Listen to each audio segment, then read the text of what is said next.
मेहमान। बैठो।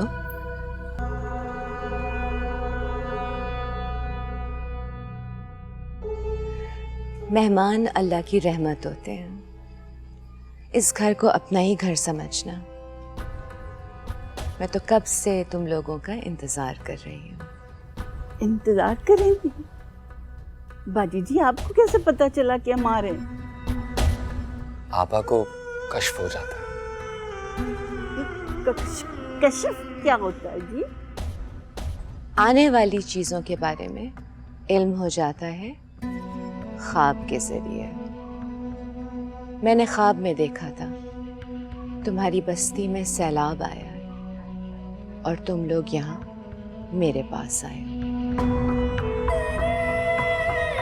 गांव में उस्तानी ने भी कहा था बाजी, वो गांव में मेरी उस्तानी थी, उसने भी यही कहा था कि जो अल्लाह के करीब होते हैं ना लोग, खास लोग, उनको ये ताकत होती है।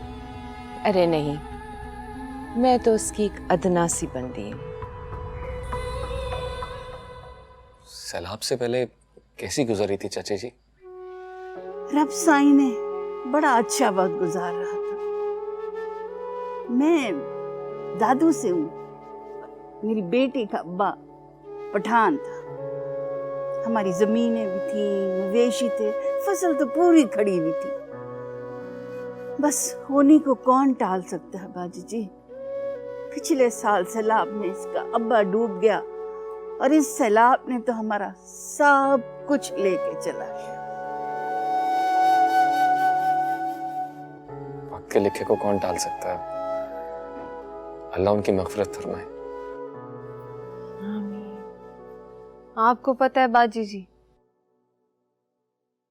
सैलाब बहुत बुरा सैलाब था।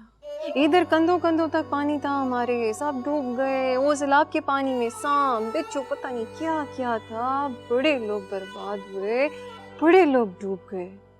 हमें तो बस अल्लाह ने बचाया। वो जान बचाने वाली कश्ती होती है ना, वो आई थी हमको बचाने, तो हम बच गए। अच्छे दिन बुरे दिन सब गुजर जाते हैं।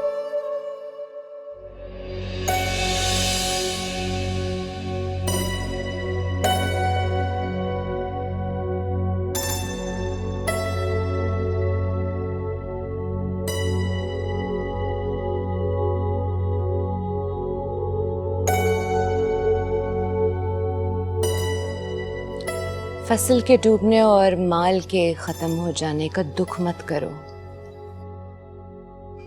मेरी नजरों ने आने वाले वक्तों में तुम्हारे बच्चों को खुशो खुर्रम और मालो दौलत में खेलते देखा है। अरे बाजी जी, रब आपकी जुबान मुबारक करे। अरे अल्लाह साईं, कितना शुक्र अदा करूं कि तुम हमें कितनी भली जगह पे ले आया है।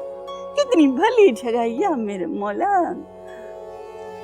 मेरी इबादत का वक्त हो गया है, मैं चलती हूँ। तुम लोग यहाँ बैठो, चाय भिजवाती हूँ।